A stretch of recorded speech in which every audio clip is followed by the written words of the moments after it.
Friends, అందరూ ఎలా ఉన్నారు? అందరూ బాగుండాలి, అందులో నేను ఉండాలి. ఈరోజు మన రెసిపీ వచ్చేసి పాలకూర అంటే ఆకుతో చేసేది కాదు ఫ్రెండ్స్.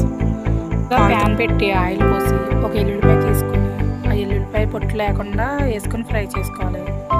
తర్వాత ఆనియన్స్ అన్నీ వేసుకుని బాగా ఫ్రై అయ్యేదాకా వేగనివ్వాలి. ఈ పాలకూర తినడం వల్ల డెలివరీ లేడీస్కి అయితే చాలా హెల్ప్ఫుల్ అవుతుంది.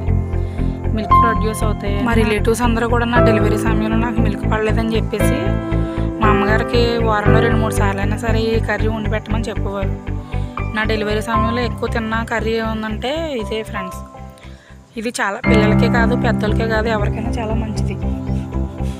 మెయిన్గా వచ్చేసి ప్రెగ్నెంట్ లేడీస్కి అండ్ డెలివరీ లేడీస్కి కూడా చాలా మంచిది. ఒకసారి ట్రై చేసి చూడండి. Thanks for watching.